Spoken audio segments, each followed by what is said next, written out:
안녕하세요. 사연에 빠지다의 DJ 민영입니다. 오늘도 두 가지 사연 준비되어 있으니 재미있게 들어주시고요. 구독과 좋아요 버튼도 꼭 눌러주세요.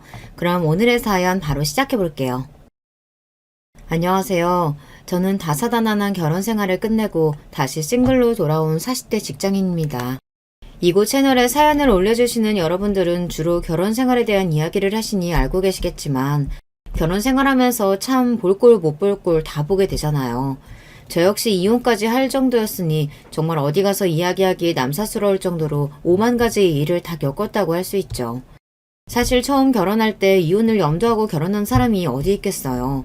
저만 해도 전 남편과 결혼할 때까지만 하더라도 그 사람이 내 평생을 믿고 맡길 사람이라고 믿어 의심치 않았어요.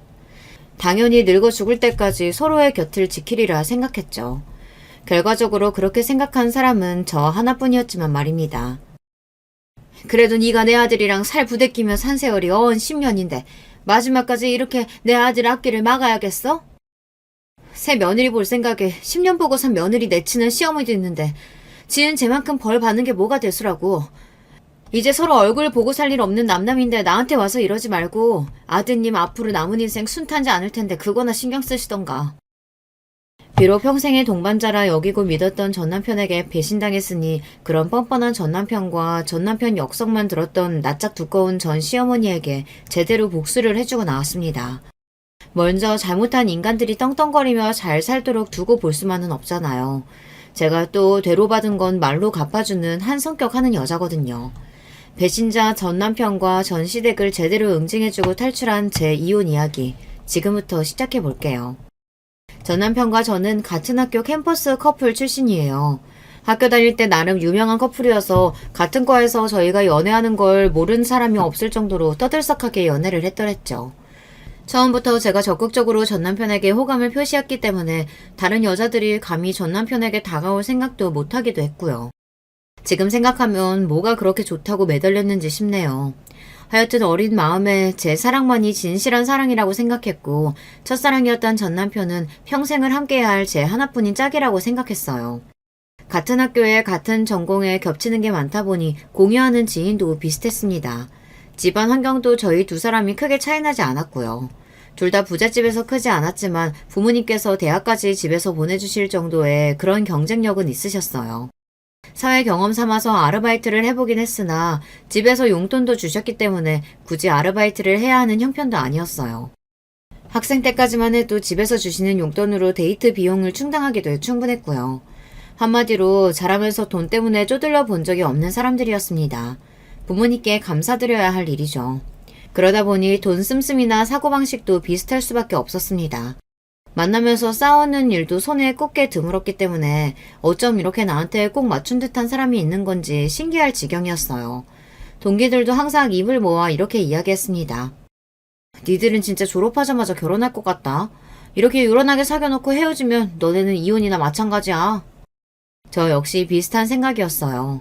그래서 제가 먼저 졸업해 취업하고 자리를 잡은 후 군 입대를 하느라 저보다 몇 년 늦게 전 남편이 사회생활을 시작하자마자 저희 청첩장이 나왔을 때도 다들 그러려니 하는 반응이었죠. 상황이 이렇다 보니 저희가 학생 때 연애할 때부터 양가 부모님과도 돈독히 지냈습니다. 거의 친구 집 드나들듯이 서로의 본가를 드나들며 집 데이트도 자주 했고 부모님께 밥도 자주 얻어먹다 보니 결혼 전에 이미 양가 식구들과 가족처럼 지내게 되었어요. 서로의 형제들과도 아주 가깝게 지냈어요. 제 남동생과 전 남편도 사이가 좋은 편이었으나 저랑 전 남편의 여동생인 전 시누이는 정말 단짝 친구처럼 지냈습니다. 고맙게도 겨우 1살 차이인 전 시누이가 저를 언니 하면서 살갑게 잘 따라주었거든요. 오죽하면 자기 친오빠인 전 남편보다도 저를 더 좋아할 정도였으니까요. 언니 빨리 오빠랑 결혼했으면 좋겠다. 그래야 언니가 진짜 우리 가족이 될 거 아냐. 지금도 잘 지내는 걸 뭐. 넌 내가 그렇게 좋아? 당연하지. 할 수만 있으면 쓸모없는 오빠 내다버리고 언니가 내 진짜 언니였으면 좋겠어. 저는 남동생이랑 나이 차이가 6살이나 나서 지금도 거의 아기 보듯 하거든요. 그래서 남매간 사이가 돈독한 편이라 몰랐었는데 연년생인 오빠랑은 원래 원수 같은 사이인 게 정상이라는 전 시누이 말에 그러려니 했습니다. 곁에서 지켜보다 보니 본래 성격 자체가 장난기가 많은 전 남편이 항상 전 시누이를 툭툭 건드렸거든요. 예민하고 새침대기 같은 면이 있는 전 시누이 입장에서는 그게 참 짜증스러웠던 모양이에요. 성격 자체가 짓궂은 장난 같은 건 잘 안 치고 늘 자기 편만 들어주는 저에게 마음을 많이 주었던 것도 그 때문이 아니었을까 싶습니다. 전 시부모님 역시 일찌감치 저희 둘 사이를 인정해 주시고 결혼 전부터 저를 거의 며느리 대접해 주셨습니다. 저희 부모님도 마찬가지로 전 남편을 사위처럼 생각하셨고요. 사실 저희가 알고 연애를 시작한 건 아니었는데 전 시아버지와 저희 친정엄마의 오빠, 그러니까 제 외삼촌 되시는 분이 고등학교 동창이시더라고요. 양가 부모님과 함께 첫 식사 자리에서 전 시아버지께서 먼저 저희 엄마 얼굴을 알아보시는 바람에 그 다음부터는 모든 게 일사천리였습니다. 가영이가 누굴 닮아 이렇게 똑 부러지나 했더니 어릴 적 제 엄마를 똑 닮아 그랬구만. 아유, 넉살 좋은 건 정말 여전하시네. 세상 참 좁네요. 그렇죠? 그렇게 양가 부모님끼리의 친목 모임도 잦은 편이었죠. 이렇듯 결혼 전부터 양가 가족끼리 서로 격이 없이 어울렸기 때문에 당연히 결혼하고 나서도 내 집이 네 집인 양, 네 집이 내 집인 양 잘 섞여서 살 수 있을 거라 믿어 의심치 않았습니다. 결혼하고 나서 양가 부모님 사이가 좋았어요. 특히 전 시아버지와 저희 부모님이 아주 돈독하셨죠. 전 시어머님은 성격이 약간 깍쟁이 같으셨거든요. 낯도 가리는 편이었지만 친해지는 것도 쉬운 성격은 아니었습니다. 그래도 별말 없이 본인 남편과 빠짐없이 저희 부모님과의 모임에 참석하길래 내심 저희를 가깝게 생각한다고 받아들였죠. 하지만 그래도 시자는 괜히 시자 소리를 듣는 게 아니더군요. 제가 결혼해서 정말 본인 며느리가 되자 결혼 전에는 안 하시던 말씀을 자꾸 하시더라고요. 사실 내가 너희들이 서로 좋다고 하는데 괜히 긁어부스럼 만들까봐 말을 아끼기는 했지만 너희들 결혼시키면서 아쉬움이 아주 없었던 건 아니야. 나도 아들 가진 엄마인데 왜 기대하는 바가 없었겠어. 이왕이면 우리 아들 앞으로 출세에 좀 도움 줄 수 있는 그런 집안 아가씨도 탐나기도 했었고 나랑 비슷한 성격에 정말 딸 같은 며느리 바라기도 했었어. 아무래도 내 입장에서는 아쉬움이 남지. 솔직히 저는 저 소리를 처음 듣는데 뭐 어쩌라고 싶더라고요. 그동안은 그런 티라고는 전혀 안 내시다가 결혼식이 딱 끝나고 저러시는데 내가 왜 저런 소리를 듣고 있어야 하나 싶더라고요. 그것도 본인 아들에게 한 소리 들을까 싶어 저랑 전 시누이만 남겨진 자리에서 저러는 것이 솔직히 좀 얄미웠습니다. 제가 뭐라고 하기도 전에 제 오빠보다 항상 제 편을 들어주는 전 시누이가 먼저 한마디 했습니다. 엄마는 지금과 시집온 사람한테 무슨 소리라는 거야. 언니가 오빠보다 빠지는 게 뭐가 있다고. 엄마 그런 소리 하면 시집살이 시킨다는 소리 들어. 아무리 우리가 언니랑 가깝게 지냈어도 할 말이 있고 아들 말이 있지. 당신 딸임에도 불구하고 매섭게 질책하는 전 시누이 말을 듣는 전 시어머니의 얼굴이 무한으로 빨개졌습니다. 그러니까 왜 본전도 못 찾을 소리를 해서 사람 기분을 상하게 만듭니까? 아마 전 시누이가 먼저 선수를 치지 않았더라면 저도 가만히 듣고 있지 않고 대받아쳤을 거예요. 아무래도 전 시어머니가 아쉽다고 표현한 제 성격은 바로 이런 점 때문이 아니었을까 싶습니다. 할 말이 있어도 속에 꽁하니 담아뒀다 저렇게 좋지 못한 타이밍에 한 번씩 떠트리는 전 시어머니와 달리 저는 타고난 성격 자체가 뭘 담아두질 못하는 편이었거든요. 소위 말하는 돌직구라고 해야 하나. 상대방에게 상처 주지 않으려고 신경을 쓰긴 하으나 상대가 누구든 가리지 않고 할 말은 하는 편이었습니다. 그게 전 시어머니 딴에는 곱깝게 느껴졌던가 봅니다. 결혼 초에 저런 일이 있기는 했으나 기본적으로 양가 식구들 모두 저희 결혼을 반기셨습니다. 여전히 결혼 전과 마찬가지로 양가를 자유롭게 오가며 교류도 활발하게 했고요. 전 남편이 자리를 잡자마자 결혼을 했으니 저희 친구들 중 저희가 가장 빨리 결혼한 축에 속했어요. 그럼에도 양가 부모님 가족들과 가깝게 지내는 저희 모습을 보며 부러워하는 친구들도 참 많았더랬죠. 난 솔직히 시집가서 잘 알지도 못하는 사람들한테 괜히 싫은 소리 듣기 싫어서 별로 결혼하고 싶은 생각이 없었거든. 근데 얘들처럼만 살 수 있을 것 같으면 결혼도 그렇게 나쁘지 않을 것 같아. 얘들이야 워낙 특이 케이스인 거고 저렇게 사는 게 어디 쉬워? 대부분은 시가 때문에 있는 대로 스트레스 받으면서 사는 거지. 너희들은 진짜 복 받은 거야. 동기 모임에 전 남편과 함께 참석할 때마다 동기들의 부러움 섞인 여유를 듣다 보면 저도 모르게 어깨가 으쓱했습니다. 저 역시 저희 관계가 참 이상적이라는 생각은 항상 했었거든요. 어릴 적부터 저희 친정부모님처럼 서로에게 가장 다정한 사람이 되어 다복하게 사는 것이 꿈이었던 제게는 더 바랄 것 없을 정도로 행복한 나날들이었습니다. 다만 한 가지 아쉬움이 있다면 결혼하고 3년이 넘어가도록 아이 소식이 들리지 않았다는 겁니다. 그래봤자 겨우 20대 중반을 겨우 넘겨 이르게 결혼했기 때문에 아이가 급한 지경까지는 아니었습니다만 사실 그래서 내심 아이에 대한 기대가 더 있었거든요. 저나 전 남편 모두 신체 건강하고 나이 젊으니 기다리다 보면 자연히 금세 아이를 만날 수 있을 거라고 생각했으니까요. 그러나 아이 없는 결혼 생활이 3년이 넘어가기 시작하자 괜히 불안한 마음이 들기 시작했어요. 오죽하면 전 남편 몰래 혹시 내가 모르는 이상이 있는 건 아닌가 싶어 검진까지 받아봤겠어요. 하지만 산부인과 검진 결과는 매우 좋았습니다. 아이 가지는데 전혀 이상이 없다는 의사 선생님 말씀을 듣고서야 겨우 안도의 한숨을 내쉬었죠. 그전까지는 아이에 대해 별다른 말씀이 없으셨던 양가 부모님들도 저희 나이가 30대에 접어들기 시작하자 은근히 손자를 바라시더라고요. 벌써 결혼한 지 5년이 가까워오는데 저희가 일찍 결혼해서 그렇지 양가 부모님들 입장에서도 꽤나 오래 참으신 편이었죠. 전 남편에게 따로 언급을 하지는 않았으나 저는 첫 산부인과 정밀검진 이후 주기적으로 상태를 체크해왔습니다. 그러니 만약 저희 둘 중 누군가 문제가 있어 아이가 생기지 않은 거라면 저보다는 전 남편 쪽이 의심스러웠습니다. 하지만 아무리 남편이라고 하더라도 너한테 문제가 있어서 우리한테 아이가 생기지 않는 걸지도 모른다는 얘기는 쉽게 꺼낼 수 있는 말이 아니었어요. 제 딴에는 전 남편을 배려하느라 그랬던 건데 여전히 아이가 생기지 않자 전 남편도 슬슬 초조해지기 시작했던 모양이에요. 자기 검사 한번 받아보면 어떨까? 요즘은 그냥 건강관리 차원에서 정기적으로 검사 받고 그런데. 말로는 제 건강을 위한다고 하지만 사실 의도가 너무 뻔하지 않습니까? 게다가 자기는 쏙 빼놓고 저만 검사를 받으라는 것도 기분이 상하더라고요. 당연히 자기한테는 아무 문제가 없을 거라고 철석같이 믿고 있는 태도였어요. 그럼 저한테 문제가 있는 건 당연한 걸까요? 그동안의 꾸준한 관리로 끌릴 게 하나도 없었던 제 입장으로서는 어이가 없었습니다. 그동안 자기 배려한다고 내가 어떻게 했는데 싶어 발끈한 제가 한마디 했어요. 그런 거면 나 혼자 받을 게 아니라 당연히 같이 받아야 하는 거 아니야? 당신 말은 그렇게 해도 아예 안 생긴다고 그러는 거잖아. 어떻게 나한테만 문제가 있을 거라고 확신해? 제 딴에는 조심해서 말한다고 돌려 말한 건데 제가 핵심을 찌르자 남편이 당황하더라고요. 제 말을 그저 제가 기분 상해서 쏘아댄 거라고 생각했는지 전 남편이 저를 달래려고 들었습니다.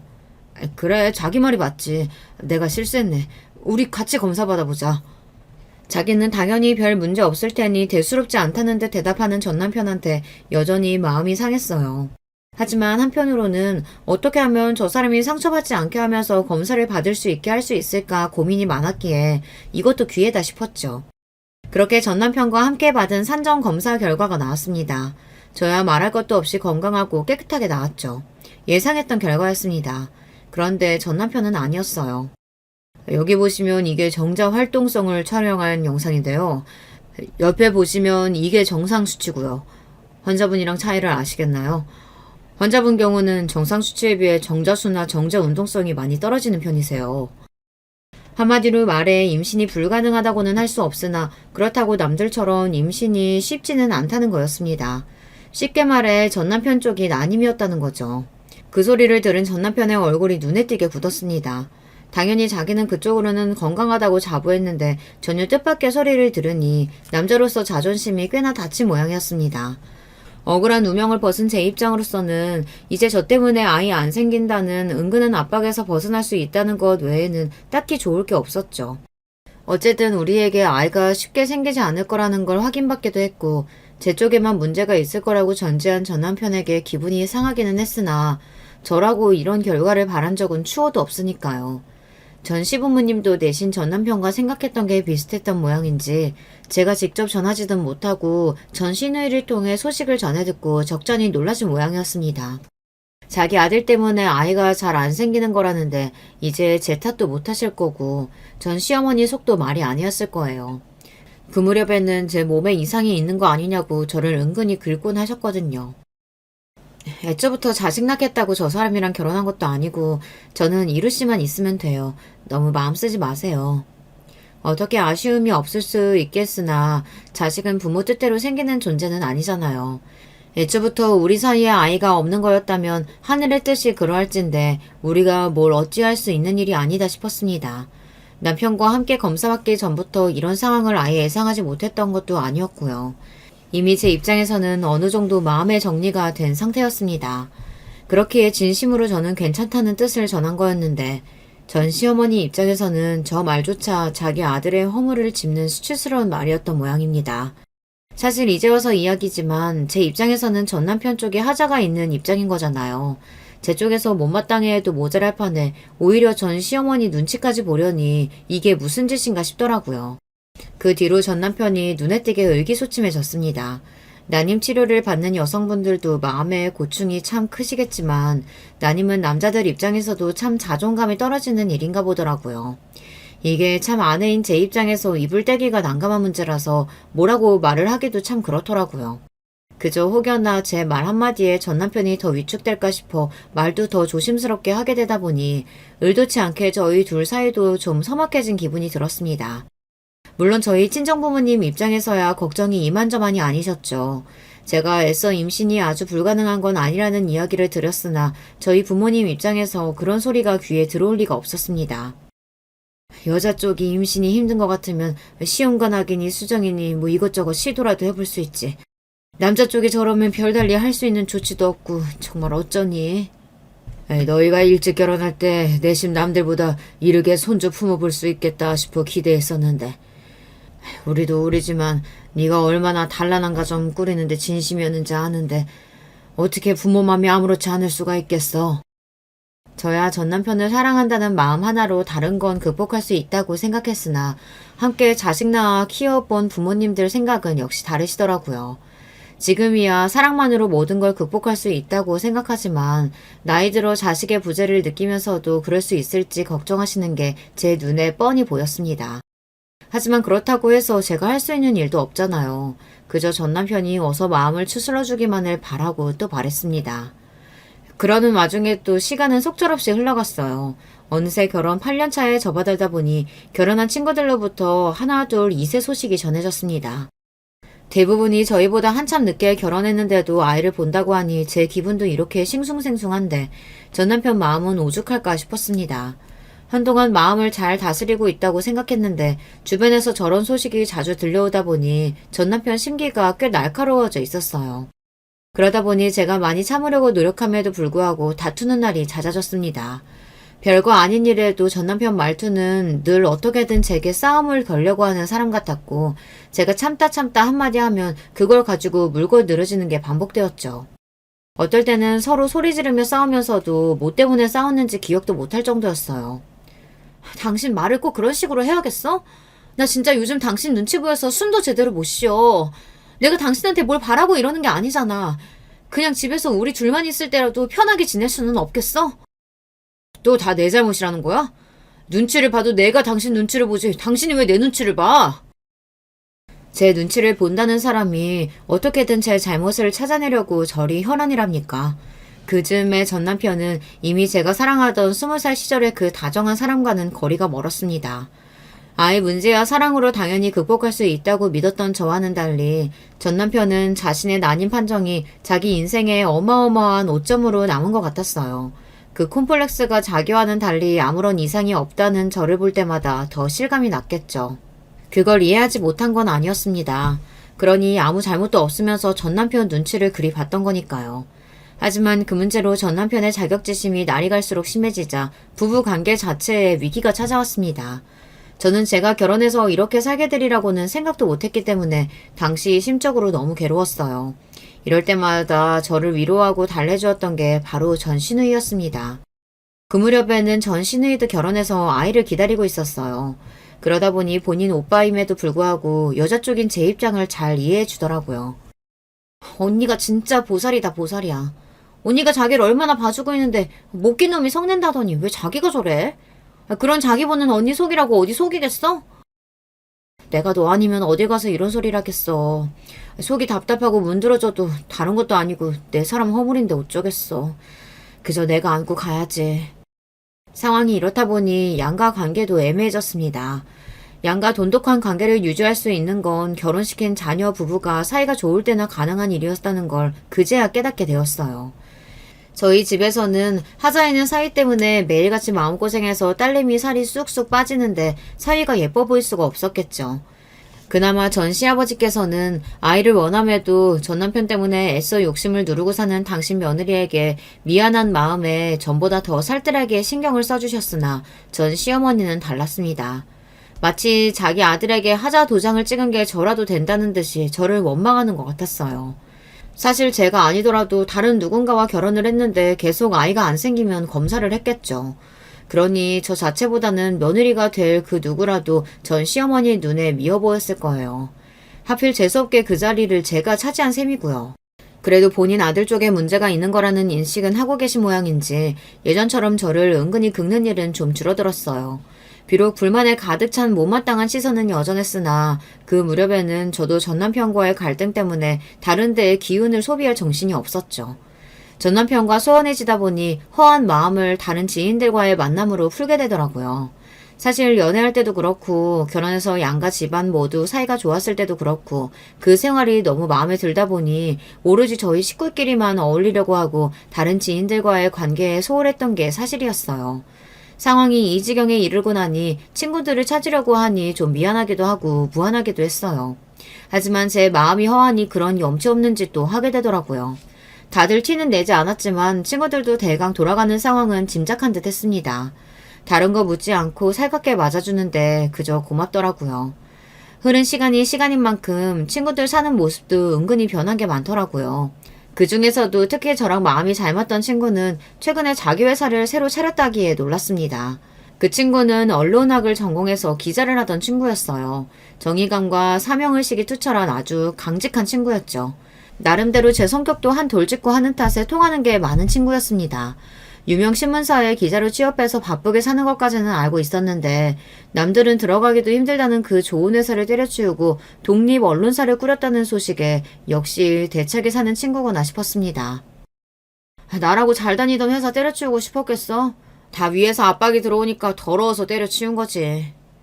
술을 꽤 많이 마시자 그 친구 입에서 전말이 술술 나오더라고요. 하는 말을 듣자니 한 국회의원의 비리를 파헤치다 그 국회의원이 언론사 쪽에 압박을 넣고 괴롭힘이 보통이 아니었던 모양이더라고요. 결국 기사는 제대로 써보지도 못하고 한직으로 밀려난 친구가 견디다 못해 제 발로 회사를 걸어 나왔다고 합니다. 그러다 해당 국회의원 이름까지 듣게 되었는데 낯익은 이름이라 또 놀랐어요. 제가 정치에 대한 지식이 많은 편은 아닙니다만 지역구 의원 이름 정도는 알고 있거든요. 사실 투표할 때도 썩 인상이 좋다고 생각하진 않았는데 뒤에서 그런 더러운 짓거리까지 하고 있다고 생각하니 괜히 저까지 그 국회의원이 싫어지더라고요. 너도 참 고생이 많았다 싶어 그 친구를 토닥이며 말했습니다. 너 같은 사람이 압박받지 않고 하고 싶은 거 다 쓰면서 살아야 세상이 좀 살만해질 텐데. 네가 고생이 많다. 내가 이렇게 물러설 줄 알아? 어디 한번 꼬투리만 잡혀봐. 내가 내 인생을 걸더라도 그놈 끌어내리고 말 거야. 그 고초를 겪고도 기세가 꺾이지 않은 친구를 보며 대단하다고 생각했습니다. 한편으로는 저렇게 공격적으로 자기 문제를 드러낼 수 있는 친구가 부럽기도 했어요. 저야 제 전 남편 난임 문제로 부부 사이가 나빠졌다는 말을 어디다 털어놓기도 참 그렇잖아요. 한번 대판 싸우고 난 이후라 그런지 그래도 전보다는 전 남편과 저 둘 다 싸움의 단초를 제공하지 않으려고 한동안 조심했습니다. 살얼음 같은 평화가 지속되는 와중에도 전 남편은 괴로움을 차라리 일로 잊고 싶었던 모양인지 야근하는 날이 잦아졌죠. 저 역시 얼굴을 볼 때마다 다투느니 차라리 각자의 시간을 조금 가지며 서로의 격앙된 감정을 좀 식히는 편이 나을 수도 있다고 생각했습니다. 한동안 그렇게 지낸 게 효과가 좀 있었던 모양인지 전 남편 태도가 간만에 좀 부드러워졌습니다. 신혼 초에는 전 남편이 일찍 퇴근해서 저녁을 만들어주는 경우도 자주 있었는데 나는 문제로 갈등을 겪은 이후로는 그런 일이 전혀 없었거든요. 그런데 퇴근하고 들어왔더니 야근으로 최근 얼굴을 보기 힘들었던 전 남편이 주방에서 앞치마를 메고 있더라고요. 그걸 보자 참 좋았던 저희 신혼 시절이 떠올랐습니다. 그래, 우리한테도 저런 좋은 시간이 있었지 싶어 괜히 코끝이 시큰해졌어요. 왔어? 왔으면 얼른 손 씻고 앉아. 당신이 좋아하는 두부찌개 끓여놨어. 다정한 말투가 꼭 제가 사랑하던 본래의 그 사람으로 돌아온 것 같았습니다. 그렇게 오랜만에 서로 마주보고 저녁 식사를 하는 그 시간이 참 애틋하게 느껴졌습니다. 전 남편이 식사를 하며 제게 그러더라고요. 내가 당신한테 참 송구스럽고 내세울 게 없어서 못난 자격지심에 당신을 더 힘들게 한 것 같아. 나도 이제 정신 차리려고. 그동안 마음고생 많았어, 여보. 전 남편 말에 저도 모르게 눈물이 툭 떨어지더라고요. 정말이지 저 사람에게 많은 걸 바라는 게 아니었습니다. 그저 서로 마음 보듬어주며 살아가는 것 하나가 제가 바라는 전부였어요. 이제야 저 사람이 마음을 다잡았구나 싶어 불안했던 마음이 눈녹듯 사라지는 것 같았습니다. 저 사람이 용기 내준 만큼 나도 더 노력해야겠다고 단단히 다짐을 했더랬죠. 저는 그게 화해의 손길이라고 생각했는데 내막은 그렇지가 못했던 모양이에요. 전 남편과 예전처럼 지내는 날들이 이어지며 제 기분도 풀어졌습니다. 그래서 전 신우이에게 연락을 받았을 때도 전에 없이 밝은 제 목소리 톤에 전 신우이가 놀라는 기색이더라고요. 언니, 혹시 오늘 퇴근하고 시간 돼? 왜? 뭐 먹고 싶은 거 있어? 전 신우이에게 기다리던 아이가 찾아온 참이었습니다. 제 오빠 때문에 아이에 대한 미련을 애써 접고 사는 올케에 대한 안타까움 때문이었는지 전 신우이가 임신 후에도 애써 아이에 대한 이야기를 피하며 제 눈치를 보고 있다는 걸 알고 있었습니다. 이러나 저러나 해도 시댁에서 제 생각을 가장 많이 해주는 게 전 신우이였죠. 임신한 것만으로도 힘들 텐데 고운 마음을 써주는 게 고마워 한 말에 전 신우이가 어쩔 줄 몰라 했습니다. 아니야, 무슨. 그냥 언니 얼굴 보고 싶어서 그래. 그러마 약속을 하고 전 신우이 집으로 찾아갔습니다. 저랑 비슷하게 할 말은 제대로 하는 전 신우이인데 그날따라 말 꺼내는 걸 어려워하는 기색이 역력했어요. 무슨 힘든 말을 하려고 저러나 싶어 기다리고 있으니 드디어 결심을 한 듯 저 신우이가 입을 뗐습니다. 언니, 요새 혹시 오빠 좀 이상한 거 없어? 행동에 변화가 생겼다거나 뭐 그런 거. 난임 문제 이후 전에 없이 전 남편과 잘 지내는 중이었어요. 그래서 말했죠. 네 오빠 요새 나한테 얼마나 잘하는지 몰라. 요즘만 같으면 정말 더 바랄 게 없다니까. 제가 얼마나 마음고생을 했는지 알고 있는 전 신우인이 당연히 좋아할 줄 알았는데 제 말에 대번에 전 신우의 얼굴이 와라 구겨졌습니다. 이 망할 놈이 진짜. 저희 부부 잘 지내고 있는데 왜 이러나 싶어 어안이 벙벙해졌습니다. 하지만 그러는 전 신우의 얼굴이 너무 참담해 무슨 말이 나올지 두려워 차마 대묻지도 못하고 있었어요. 언니, 오빠 그 인간 아무래도 여자가 있는 것 같아. 전혀 생각지도 못했던 소리에 할 말을 잃었습니다. 저희 사이가 가장 나쁠 때도 전 남편이 바람을 피울 거라는 생각조차 안 해봤기에 전 신우의 말을 믿을 수가 없었습니다. 그런 제 마음을 읽었는지 전 신우이가 설명을 시작했어요. 얼마 전에 친정 갔다가 우연히 엄마랑 오빠 하는 얘기 들었어. 제대로 이혼하려면 언니를 유책 배우자로 만들어야 하는데 오빠 그놈은 난임 문제도 있고 그러니까 언니 약점을 찾아야 한다고. 그러면서 엄마가 그러는 거야. 너 지금 여자까지 있는 거 절대 들키면 안 된다고. 처음에 나도 잘못 들었나 싶었어. 그러니까 전 시모와 전 남편이 작당하고 이혼 준비를 하고 있다는 거였어요. 그러면서 저를 방심하게 하려고 전에 없이 다정하게 굴었다고 생각하니 이 모든 게 현실같이 느껴지지가 않았습니다. 하지만 전 신우이가 없는 말을 할 사람도 아니었죠. 무엇보다 아무리 저와 가깝게 지낸다고 해도 전 남편은 친오빠잖아요. 그럼에도 불구하고 저한테 이런 이야기를 할 때까지 전 신우이 마음에 얼마나 갈등이 많았겠습니까? 뭔가 잘못된 걸 거야. 그 사람이 요즘 나한테 얼마나 잘하는데. 사람이면 어떻게 그래놓고 내 뒤통수 칠 생각을 해. 아니야, 아닐 거야. 언니, 정신 똑바로 차려야 돼. 저쪽에서 저렇게 작정하고 나오는데 까딱하다간 언니만 온팡 뒤집어쓰게 생겼다고. 가뜩이나 언니 상처 많은데 이런 얘기 하는 게 맞나 나도 고민 많이 했어. 하지만 언니가 자기한테 어떻게 했는데 사람은 이렇게 기만할 수가 있어? 전 신우이가 저렇게까지 말하는데 계속 현실 부정만 하고 있을 수는 없었죠. 물론 마음 추스르느라 정말 죽을 지경이었으나 전 신우의 말이 사실이라면 정말이지 이런 꼴을 그저 당하고 있을 수만은 없었습니다. 그날 무슨 정신으로 집으로 돌아왔는지 모르겠어요. 저 좋아하는 저녁을 해주겠다며 살갑게 해주는 전 남편이 속으로는 무슨 생각을 하고 있을까 떠올리니 소름이 끼쳤습니다. 소화가 안 된다며 혼자 침대 속에 파묻혀서는 앞으로 어떻게 해야 할지 머리가 터지도록 고민했죠. 그로부터 며칠 뒤 여전히 자신과 저녁을 함께하지 않는 저를 걱정하는 신용을 하는 전 남편을 제 앞에 앉혔습니다. 그러고는 서류 봉투를 하나 내밀었죠. 나 당신 여자 있는 거 알고 있어. 제 말에 전 남편 얼굴에 핏기가 싹 가셨습니다. 제가 눈치를 챌 거라고는 상상조차 못했겠죠. 그걸 자기 여동생에게 전해 들었다는 걸 알면 저 인간 표정이 어떻게 될까 싶었습니다. 보면 알겠지만 상대가 누군지도 어느 집안 따님인지도 다 알고 있으니까 발뺌해서 수고스러운 짓 안 했으면 좋겠다. 허겁지겁 사진을 확인할수록 시시각각 변하는 전남편 표정을 보고 있자니 이 결혼의 말로가 너무 초라하게 느껴져서 서글퍼졌습니다. 지난 며칠간 전남편의 외도를 알고 난 후 심부름 센터에 의뢰해 전남편과 상간녀의 불륜 증거를 차곡차곡 모았습니다. 마음을 단단히 먹고 사진을 확인했음에도 다른 여자와 행복하게 웃는 전남편 모습에 제 영혼이 죽은 듯한 기분이었죠. 외도라는 게 참 사람을 죽이는 것과 다를 바 없다는 생각이 들었습니다. 그럼에도 저 인간에게 완전히 적이 떨어지지 않는다는 게 더 화가 났어요. 증거가 너무 확실하니 전 남편도 차마 발뺌을 못하더라고요. 다 알고 있다니 얘기가 빠르겠네. 나 그동안 마음이 참 힘들었어. 어디 하나 마음 붙일 것도 없고 세상이 나 다 손가락질하는 것 같고 그럴 때 내 마음에 참 위안이 돼준 사람이야. 더러운 불륜을 잘도 포장하고 있었습니다. 제가 자기 상처받을까봐 잘못한 것도 없이 귀도 못 펴고 있을 때 뒤로 더러운 짓거리를 하고 있었다 생각하니 눈앞에 놈을 그만 죽여버리고 싶었죠. 그렇게 나한테 정 떨어졌으면 차라리 먼저 헤어지자고 하지 그랬어. 불륜 저질러 놓고 감히 뭐가 어째? 그래봤자 니들은 더러운 불륜 관계일 뿐이야. 나는 몰라도 그 사람은 그렇게 매도하지 마. 당신한테 그런 소리 들을 사람 아니야. 이왕 말이 나왔으니 우리 그만 이혼하자. 더 이상 이 결혼을 지속할 이유가 없잖아. 닥쳐. 감히 니놈이 어떻게 나한테 이혼설일 거네? 그 여자를 매도하지 말라고?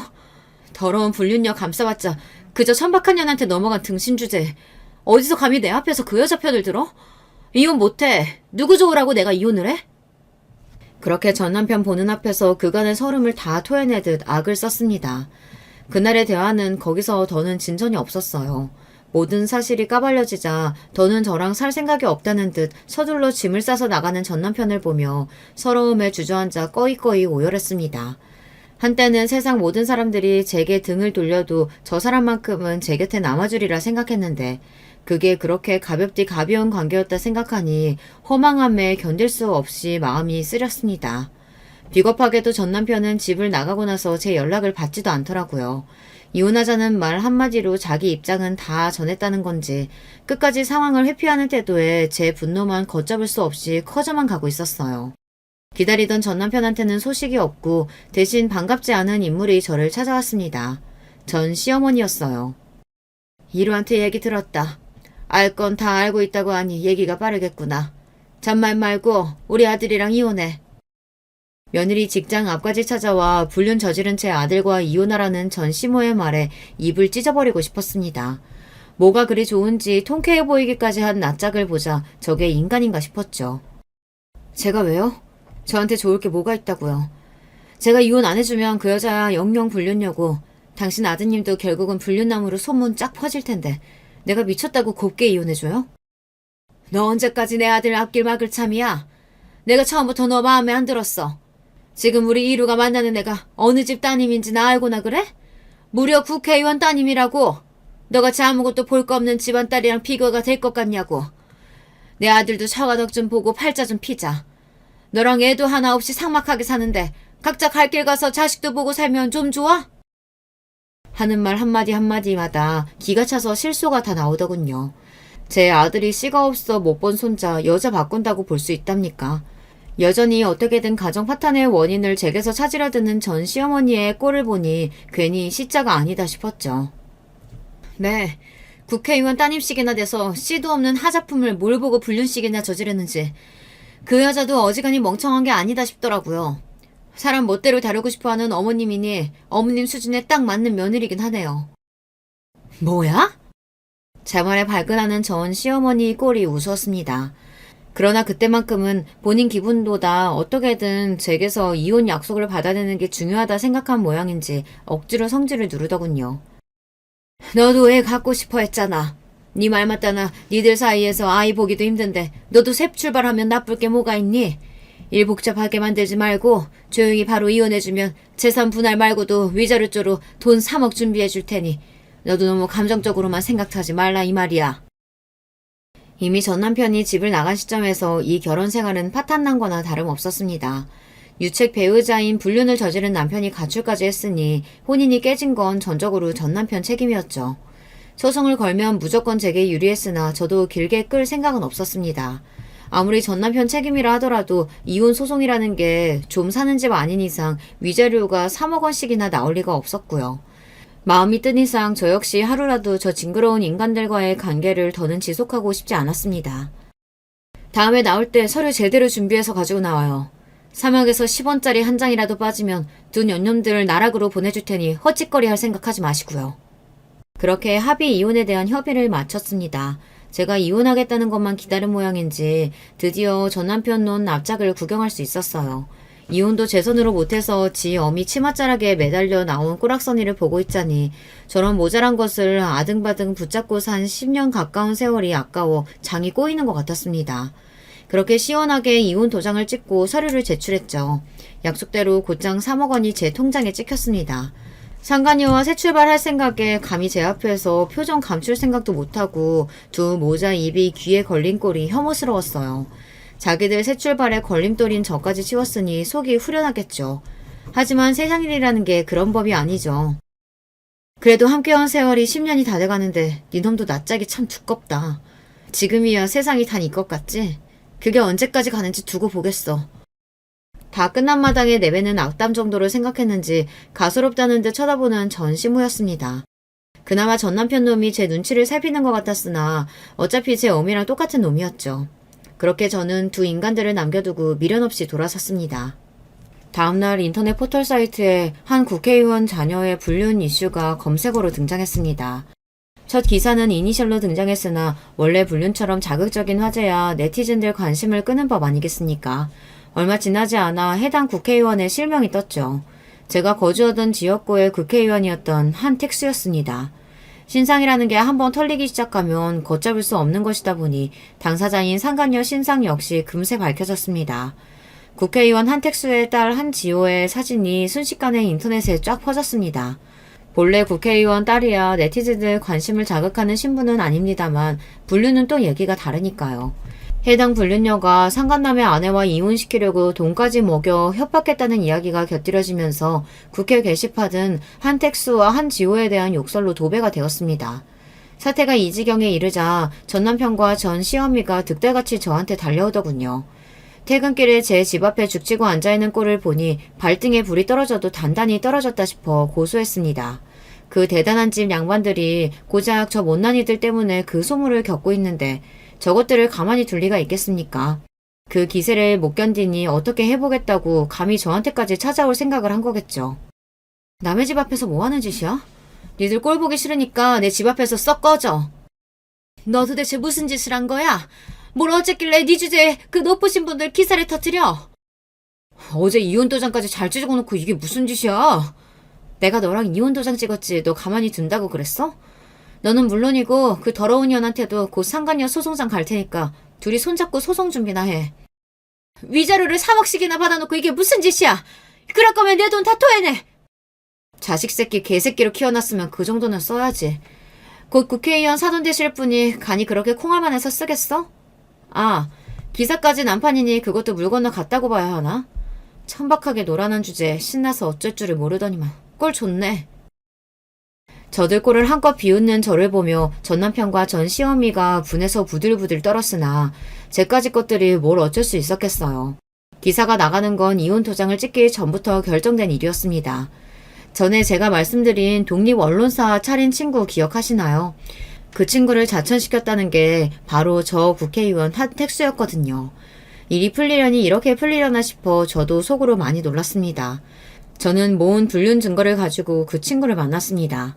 처음에는 친구의 불행을 미끄러 자기 일을 이용하는 것 같아 죄스러워했지만 그 친구 좋고 저도 좋은 일에 서로 협력하는 건데 그럴 거 없다는 제 설득에 결국 저를 도와주었어요. 처음 시작은 자녀의 불륜 기사였으나 그건 사람들 이목을 끌기 위한 시발점에 불과했습니다. 전에 없이 대중의 관심을 받게 된 국회의원 한택수의 비리 기사가 연달아 터진 건 그 다음이었죠. 자식의 불륜을 저지른 국회의원의 실책은 콩 심은 데 콩 났다는 점에서 더더욱 대중의 분노를 이끌기에 충분했습니다. 내가 이걸 이런 식으로 터뜨리게 될 줄은 몰랐네. 비록 네 안 좋은 가정사까지 끌어온 게 미안하지만 준비하면서도 내가 그놈 끌어내릴 날이 올까 했는데 다 네 덕분이다. 감사 인사를 해도 모자랄 판에 기자 친구가 제게 감사를 전하더라고요. 그거야 그 친구가 그동안 열심히 취재한 덕이니 제가 공치사 들릴 일은 아니었으나 어찌되었든 저희 둘 모두 원하는 바를 이뤄냈으니 윈윈한 셈 치자 싶었습니다. 상간녀 신상까지 쫙 퍼진 판에 불륜남이라고 안전하게 신상을 지킬 수 있었겠어요. 얼마 지나지 않아 전 남편 얼굴을 아는 사람이라면 금세 알아차릴 수 있도록 엉성하게 모자이크가 된 두 사람의 불륜 증거 사진도 인터넷에 심상치 않게 떠돌아다녔습니다. 전 남편과 같은 학교 같은 전공이라서 웬만한 지인은 다 겹친다는 얘기는 처음에도 해드렸죠. 지인들 사이에서 국회의원 딸이랑 바람나서 대학 때부터 사귄 10년간 같이 산 조강지처를 벌인 짐승 같은 놈으로 전 남편 신상이 거론된 건 순식간이었습니다. 연애할 때부터 제가 얼마나 전 남편에게 지극정성이었는지를 실시간으로 보았던 친구들이었기에 거의 모든 지인들이 남편으로부터 등을 돌렸다고 봐도 과언이 아니었어요. 제 이혼은 작은 불씨에 불과했으나 그 결과는 어마어마했습니다. 그간 미꾸라지같이 혐의를 피하며 지저분한 짓을 일삼던 국회의원 한택수도 이번만큼은 형의를 피해가기 힘들었거든요. 곧 뉴스에 대문짝만하게 검찰에 출두하는 한택수의 영상이 송출되더니 혐의가 인정되어 징역형까지 받으며 국회의원 자격을 상실하게 되었습니다. 사실 일이 이렇게까지 커질 줄은 몰랐기 때문에 솔직히 좀 당황했어요. 기사를 최초로 터트린 제 친구는 그야말로 눈코 뜰 새 없이 바빠졌습니다. 그렇게 바쁜데도 원하던 일을 하니 얼굴이 반질반질한 친구를 보면서 정말 천상 기자다 싶더라고요.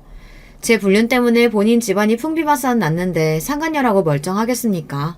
귀하신 댁 자제분이라 남의 가정 찢어놓고도 면상 한 번을 못 봐서 배알이 꼴렸는데 전국에 상간녀로 얼굴이 다 팔리고 밖을 나다니지도 못하는 꼴을 보니 속이 시원했습니다. 그러니까 어딜 언감생신 남의 남자를 탐을 냅니까? 일이 이 지경까지 왔는데 그 둘이 잘 될 리가 없었죠. 결국 상간녀와 전남편이 깨졌다는 소리를 들었을 때는 전남편에 대한 미련이 털어진 모양인지 그러려니 싶더라고요. 사실 그 둘이 결혼해서 더 지옥을 맛봤으면 하는 생각도 있었는데 국회의원 쪽에서도 끈떨어진 인연이라고 고작 전남편 따위를 사유로 맞을 생각은 없었던 모양입니다. 뒤늦게 제가 이혼을 당했다는 소식과 본인 아들이 무려 지역구 국회의원 딸과 불륜을 저질렀다는 소식을 매체로 전해 듣게 된 전 시아버지가 시댁을 뒤엎어 놓은 건 전 시누이를 통해 전해 들었습니다. 시댁도 그야말로 집안이 뒤집혔죠. 아들 신상이 그렇게 더러운 일로 털렸는데 가족들한테라고 아무 영향이 없을 수 없었을 테니까요. 하지만 본인 아들이 지은 죄인데 전 시아버지 성정에 제 탓을 하실 분은 아니셨어요. 내가 먼저 알았더라면 네가 보는 앞에서 그놈 뺨이라도 한 대 쳐줬을걸. 그 모진 일을 너 혼자 겪게 만들어 내가 너한테 뭐라 할 말이 없다. 험한 일일 일랑 다 있고 그저 너만 생각하면서 부디 잘 살아야 한다. 마지막 인사를 건네시는 전 시아버지를 보며 전 시어머니 같은 인간한테는 참 분에 넘치는 분이다 싶었습니다. 그건 전 시누이 역시 마찬가지였죠. 언니 고생 많았어요. 비록 저 개차반 같은 인간 때문에 많이 힘들었겠지만 앞으로 언니 앞길에 좋은 일만 있길 바랄게요.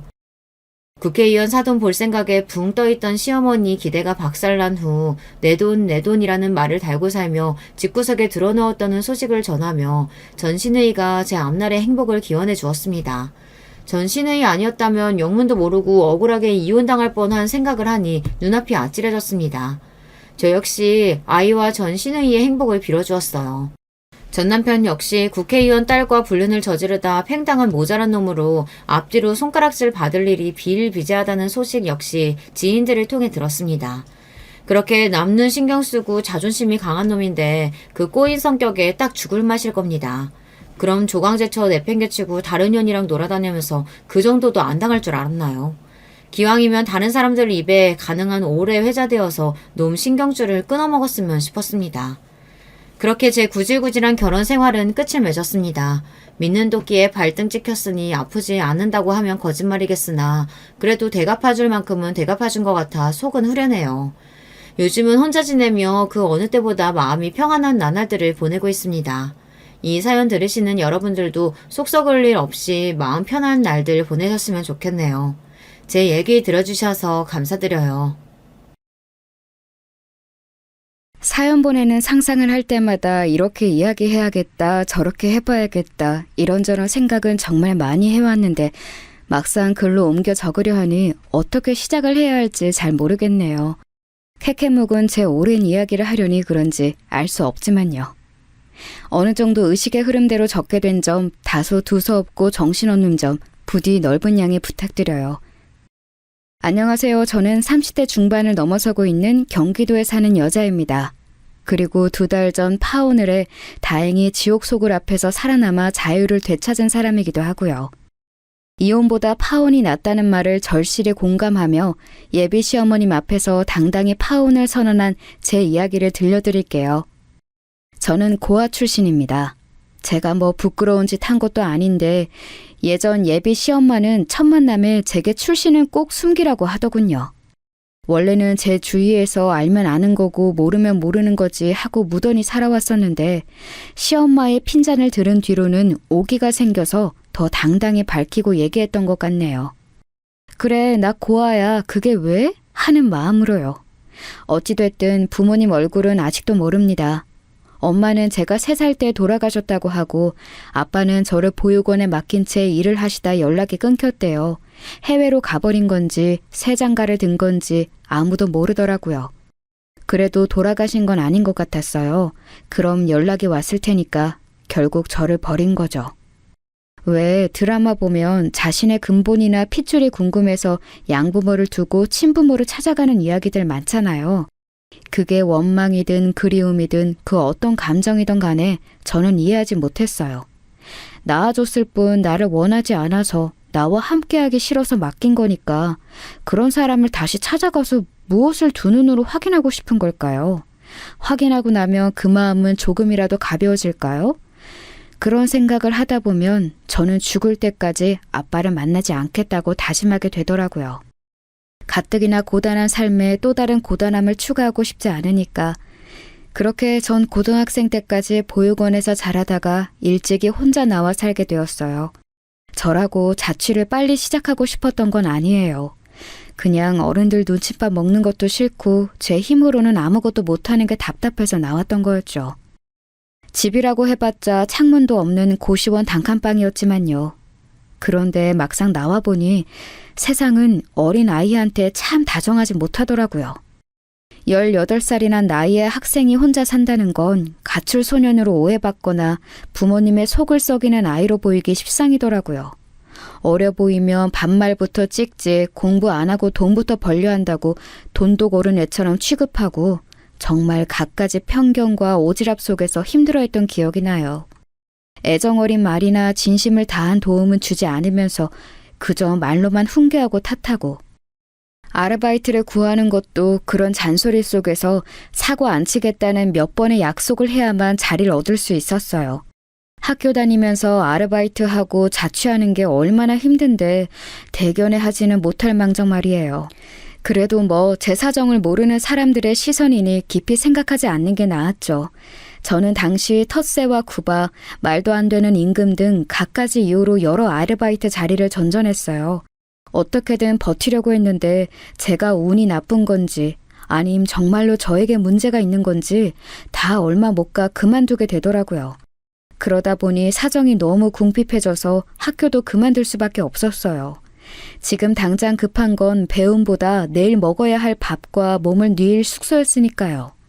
그렇게 하루살이처럼 근근히 살아갈 즈음 한 번은 배가 너무 고픈 거예요. 빵 하나 사 먹고 오늘 저녁 끝내야겠다는 생각으로 한 빵집에 들어갔는데 아르바이트를 구하더라고요. 주인 아주머니의 인상이 다소 어둡고 딱딱해서 겁이 났지만 그런 걸 가릴 때가 아니니 곧장 가서 아르바이트를 하고 싶다고 말했습니다. 그러자 아주머니는 저를 조용히 위아래로 훑어보더니 아무 말 없이 내일부터 출근하라고 하시더군요. 보통은 학생이냐, 어디 학교 다니냐, 부모님은 너 일 다니려는 거 아시냐 등등 못 믿어온 태도의 호구조사가 기본인데 빵집 아주머니는 아무 말도 하지 않고 저를 고용한 겁니다. 당황했던 저는 혹시 아주머니가 내 말을 농담으로 들은 걸까, 내일 가면 모른 척하는 거 아닐까 하는 의심을 했는데요. 막상 가보니 정말로 일을 하게 된 게 맞더라고요. 저에게 새 앞치마와 모자를 주고선 간결 명확하게 다정하지는 않은 목소리로 일하는 방법을 알려주던 아주머니. 제가 자꾸 빵집이라고 하자 베이커리라고 하라고 이르던 아주머니의 목소리가 아직도 가끔씩 생각나 웃음이 날 때가 있어요. 빵집이 입에 붙어서 결국 끝까지 그렇게 불렀거든요. 하여튼 가게는 평범한 사이즈의 소박한 메뉴, 오가는 단골이 많은 곳이었어요. 오전에 일할 때면 아침으로 빵을 먹으려는 사람들이 가게 안을 가득 채울 정도였고요. 학교를 안 다니다 보니 오전에는 늘 잠만 잤는데 빵집에 다니게 된 이후부터는 출근을 위해 6시에 일어나게 됐죠. 다른 일에 비하면 솔직히 여러모로 쉬운 일은 아니었습니다. 포장하고 판매하고 또다시 정리하고 할 일이 끊임없더라고요. 진상도 얼마나 많았는데요. 맨손으로 빵을 주물럭거리는 사람들, 단팥빵에 왜 팥이 적냐고 따지는 사람들, 마늘 바게트에 있는 마늘은 따로 담아달라는 사람들 등 정말 갖가지 이상한 요구와 컴플레인 속에서 스트레스를 많이 받았는데요. 그럼에도 저는 그 일이 너무 좋았습니다. 요상한 사람들을 대하는 건 힘들지만 또 의외로 생각지 못한 순간에 힘이 되어주는 사람들도 많았거든요. 친절함에 기분이 좋아졌다고 쪽지를 건네는 손님이나 빵을 하나 더 사서 저에게 건네주고 힘내라던 손님, 좋은 하루 보내라는 소박하지만 행복한 인사말들, 그런 다정함과 친절함이 있는 가게여서 그만둘 수 없던 것 같아요. 그리고 무엇보다도 사장님이 너무나 좋았습니다. 이전까지 주인 아주머니라고 부르던 사장님은 저보다 20살 정도 많고 제빵사 남동생과 함께 가게를 꾸린 분이었어요. 사장님은 저에게 가족과 마찬가지였습니다. 잘 웃지도 않고 말투도 딱딱하지만 알게 모르게 저를 정말로 위해 주셨거든요. 말하려면 하루가 모자랄 정도로요. 굶지 말라고 집에 돌아가는 길에 빵 한 봉다리나 따로 사뒀던 김밥을 챙겨주시기도 했고요. 제가 지쳐 보일 때면 근처 카페 가서 음료수 사 먹고 오라고 3,000원을 쥐어주시고 밖으로 내보내기도 했습니다. 언젠가 제 상황과 사정을 아셨던 때엔 저만 시급을 올려주시고 때마다 용돈도 주셨죠. 물질적인 게 전부는 아니지만 저는 그 안에서 사장님의 진심 어린 마음을 느낄 수 있었어요. 말로는 다하지 못하는 따뜻한 그 마음을. 그래서 어느 순간부터 저도 사장님을 때로는 엄마처럼, 때로는 이모처럼, 때로는 언니나 친구처럼 여기며 잘 따랐던 것 같아요. 자칫 엇나갈 수도 있던 때에 사장님을 만났기에 제가 정신 차리고 열심히 살았던 게 아닌가 싶어요. 그야말로 귀인이죠. 그래서 저는 지금까지도 그 빵집에서 일하고 있습니다. 조금 놀라셨죠? 30대 중반이 된 지금까지 한 가게에서 일을 하고 있다는 거 말이에요. 그렇지만 사실이에요. 마치 시간이 멈춰버린 것처럼 빵집도 사장님도 저도 15년 전 그 모습 그대로 그 자리에서 일하고 있습니다. 물론 사장님은 이제 나이가 들어 어느덧 환갑을 바라보는 나이가 되셨고 당시엔 깔끔하고 모던했던 빵집도 이젠 아는 사람만 아는 오래된 가게가 되었죠. 그렇지만 그 외엔 전부 다 똑같아요. 지금까지 가게가 없어지지 않고 살아남을 수 있었던 건 이런 한결같은 덕분이 아닐까 해요. 맛이 변하고 서비스가 달라지고 무언가 작은 꼬투리라도 변하는 걸 단골들은 반기지 않으니까요. 손님들이 좋아하는 요소를 유지하되 그들의 의견을 받아 끊임없이 새로운 메뉴를 개발하고 또 정리해 나간 게 비결이었던 거죠. 20대 중반이 됐을 즈음 저는 아르바이트생이 아닌 매니저로서 가게를 지키게 되었어요. 당시 다른 직원들은 다 정리해고되거나 바뀌어도 저만은 늘 제자리를 지키고 서 있었죠. 그래서인지 사장님이 저에게 매니저를 하라고 시키셨습니다. 사장님은 이제 나이가 들었으니 새롭게 가게를 이끌어갈 사람이 필요하다고요. 저는 감사히 알겠다 했고 그렇게 사장님과 제 사이 계약 기간은 무한대로 늘어났던 거죠. 사실 아주 솔직히 말하면 저도 그렇게 한 곳에 오래 일하게 될 줄은 몰랐어요. 가족 같은 분위기고 그만둘 이유가 없다고는 하지만 그래도 누가 이렇게 한 곳에 뼈를 묻을 줄 상상해 보겠나요. 제가 이렇게 오래 다닐 수 있었던 건 아마도 제가 쓰리잡을 해서 가능했던 것 같아요. 네, 저는 빵집 직원 말고도 다른 직업이 또 있어요.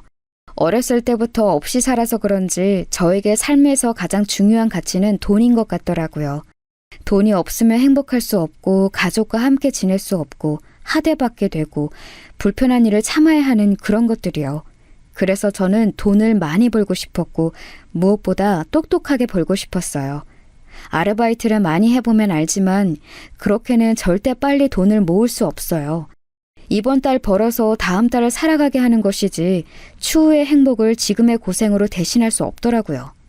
그래서 생각한 게 노트북 하나로 일할 수 있는 걸 찾아보자는 거였습니다. 저는 사장님께 매니저를 그만두고 일반 아르바이트생으로 돌아가고 싶다고 말했어요. 가게는 저에게 친정 같은 곳이라 그만두기 아쉬웠거든요. 사실 또다시 매니저를 구해야 하는 상황이고 기존 매니저가 아르바이트 개념으로 일을 하는 게 좀 불편하셨을 텐데 그때도 사장님은 역시나 저를 이해해 주셨습니다. 제가 다른 일을 해보려는 걸 아시고 흔쾌히 알겠다고 하셨죠. 그렇게 가게에선 일주일에 한두 번씩 오전에 일을 반짝해서 소소한 고정 수입으로 두고 나머지 시간엔 배우고 공부하는 것으로 시간을 보냈죠. 요즘 말로는 디지털 노마드 직종이라고 불리는데 한마디로 장소와 시간에 구애받지 않고 노트북 하나로 할 수 있는 일을 그렇게 부른다고 하더라고요. 제가 하는 일도 그쪽이고요. 정확히 말씀드릴 수는 없지만 대충 인터넷 웹소설 관련된 일이랑 블로그 관련 일이에요. 저는 워낙 배움이 짧고 부족해서 뒤늦게 시작한 만큼 열심히 공부했어요. 두 분야는 너무나 다르고 낯설어서 계속 공부해야 했기도 하고요. 그렇게 공부하고 시도하고 성과를 얻은 게 벌써 10여 년이 되어가네요. 그간 열심히 일한 덕분에 이제는 꽤나 큰 돈을 만질 수 있게 되었죠. 돈이 돈을 부른다고 한번 몸을 불려가니까 그 다음은 쉽더라고요. 재테크도 열심히 공부해서 추가 수익도 얻어왔고요. 그렇게 되기까지 하루에 3시간만 자면서 종일 공부하고 읽고 배우고 다시 또 도전하던 시간이 있기에 가능했던 거였죠. 사실 검정고시를 봐서 고등학교까진 간신히 졸업했지만 중졸이나 고졸로 돈을 버는 게 얼마나 어려운지 알아요.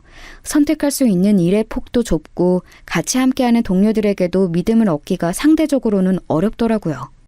그래서 오히려 저의 이런 제약과 한계들이 항상 동력이 되어준 것 같습니다. 어려운 만큼 더 열심히 하겠다는 마음, 내 능력을 보여주겠다는 오기로요. 한창 업장 오가며 비즈니스 관련 동료들을 만날 때 그들이 이런 말을 한 적이 있어요. 언젠가 높은 수익을 고정적으로 벌게 되면 방해자가 생기는데 그게 바로 친구와 가족이라 하더군요. 가까운 사람부터 조심하라고요. 그런데 다행인지 불행인지 저는 둘 다 없으니 별로 거리끼거나 신경 쓸 일도 없었네요. 제 몸 하나만 건사하면 되는 삶이었으니까요. 아마 그래서 더 잘 벌 수 있었는지도 모르고요. 어찌됐든 저는 그렇게 오전에는 아르바이트, 오후와 밤에는 노트북 앞에 앉아 바쁜 삼중 생활을 해왔습니다.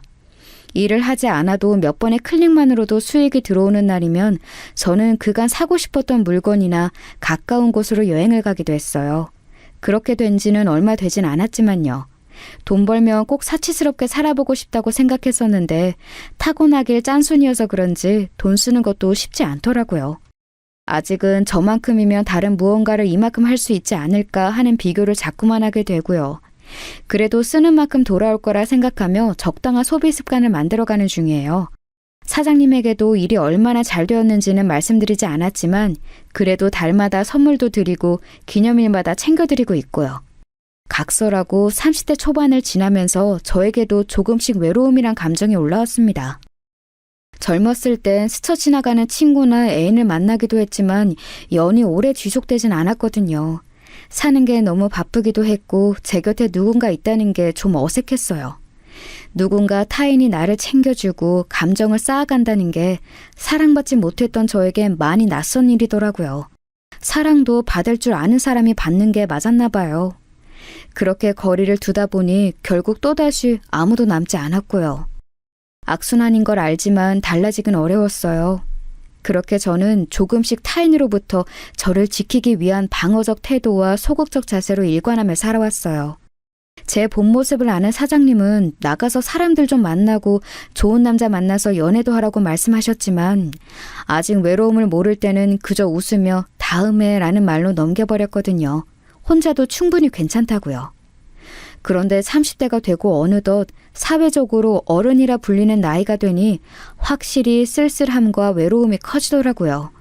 이렇게 돈을 벌어서 뭐하지? 어차피 혼자인데. 좋은 걸 같이 누릴 사람이 없는데 해봤자 뭐하지? 이런 생각들 때문에요.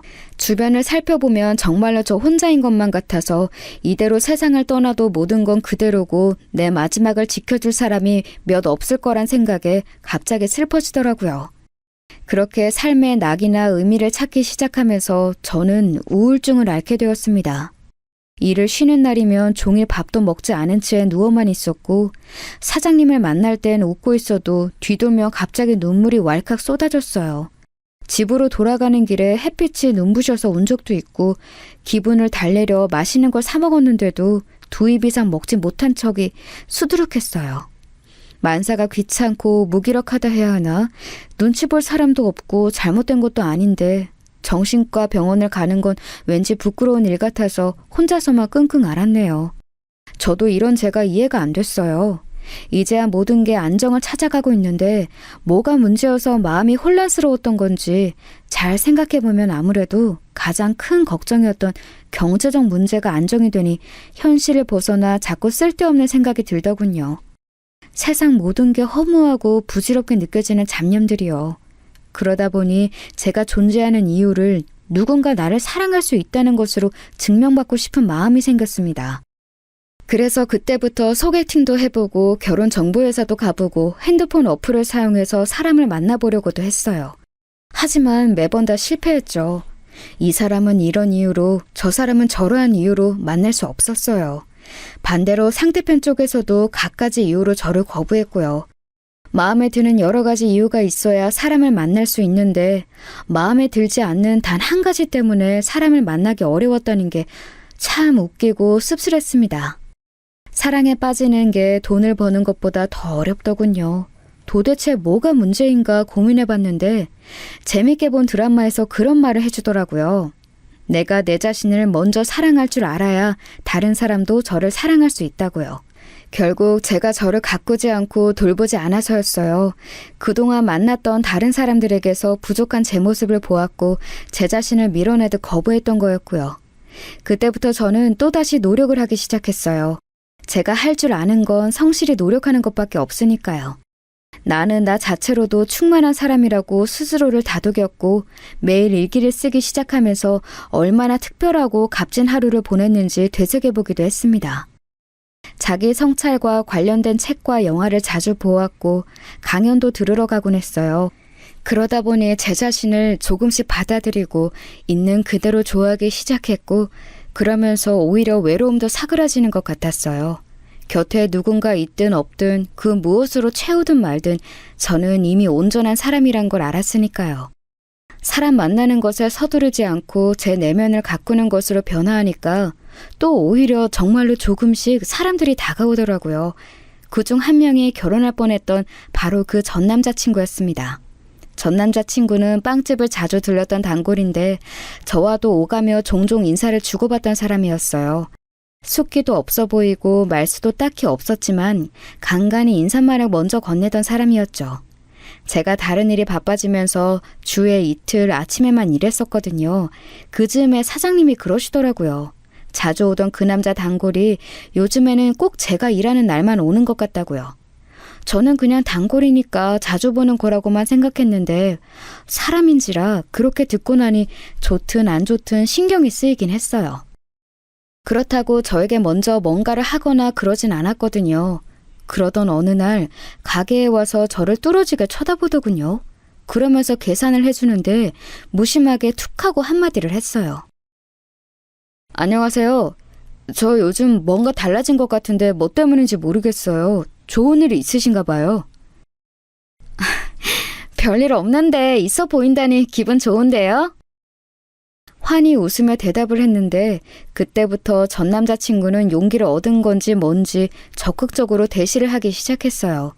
그 나이가 들 때까지 제대로 된 연애 한 번 한 적 없던 저는 정말로 진실된 사랑을 하게 됐다고 생각했습니다. 이 사람을 만나려고 여태껏 기다려온 건가 싶을 정도로요. 제가 스스로의 모습에 자신이 생기니까 그 사람이 주는 마음에 대해서 의심을 품거나 미안해하지 않게 되었고 저도 받은 만큼 더 돌려주고 싶다는 생각도 들었어요. 그렇게 우리는 1년간의 연애 끝에 결혼을 하게 되었습니다.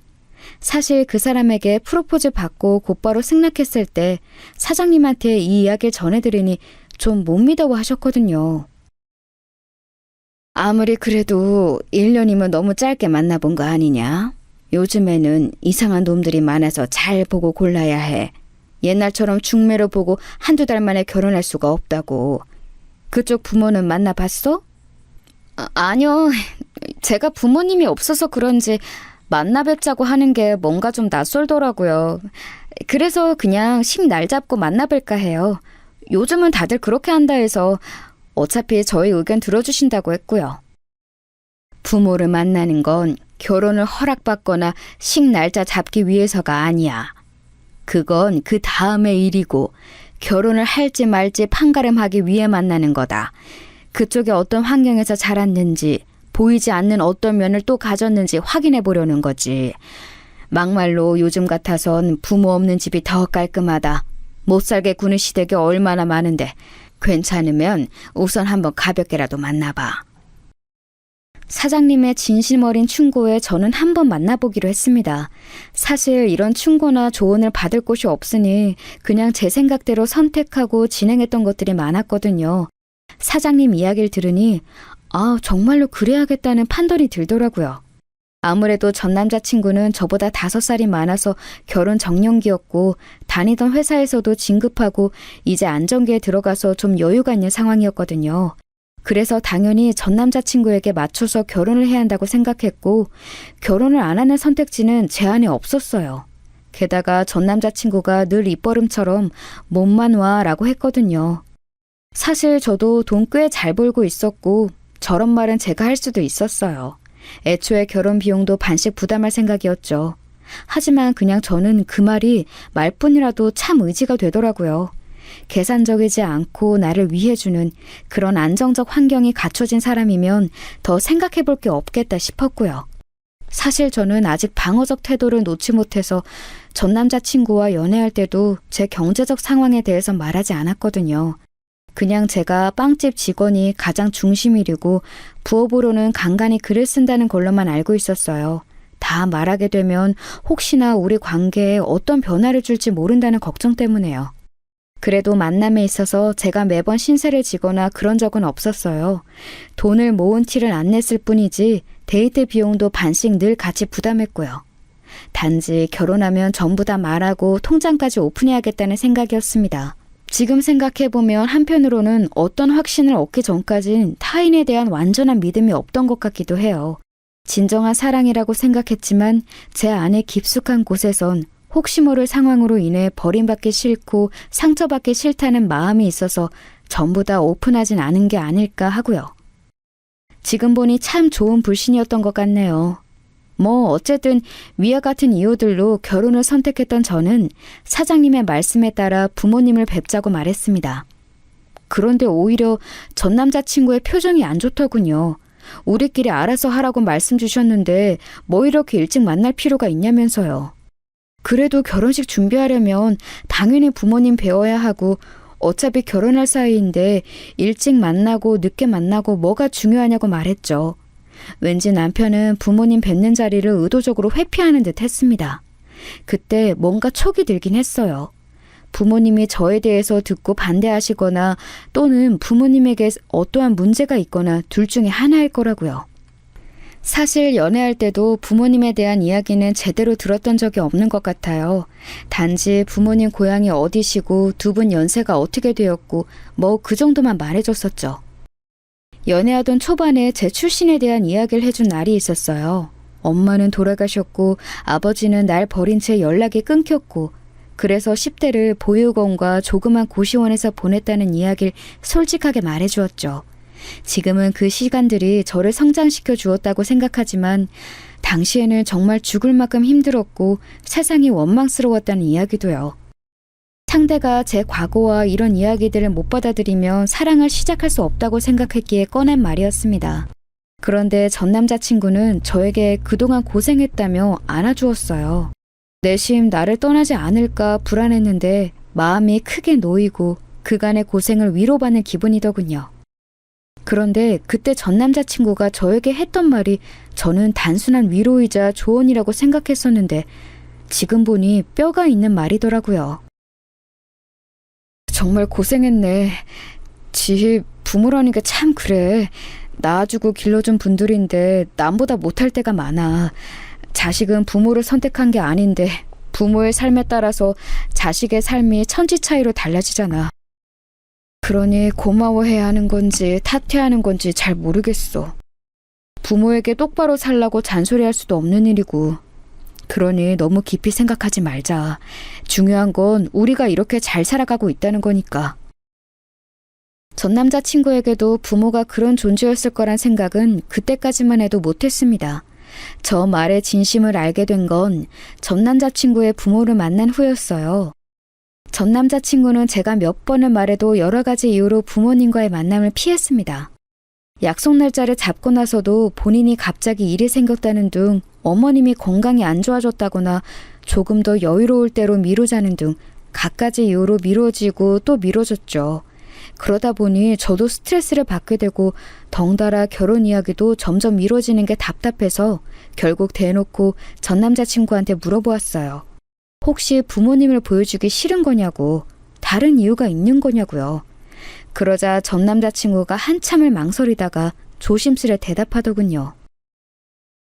사실 너한테 이 말이 어떻게 들릴지 모르겠지만 그럼에도 솔직하게 말하자면 네 말이 맞아.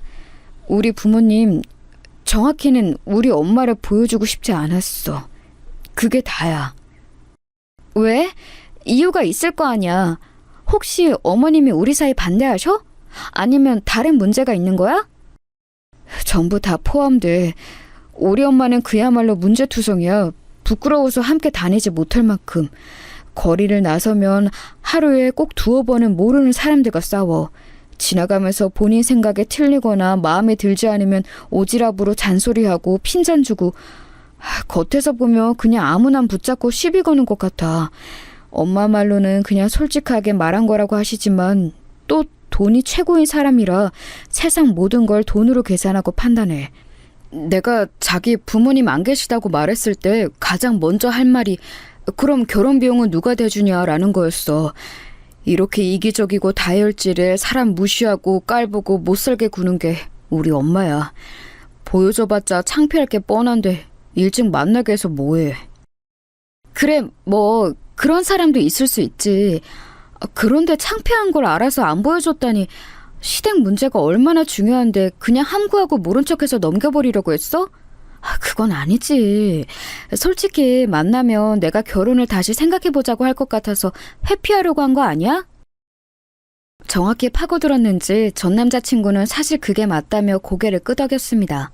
아무래도 지금껏 우리끼리 알아서 해도 된다고 했던 시부모님의 말씀은 그저 남편이 위기를 모면하라고 한 거짓말이었던 것 같아요.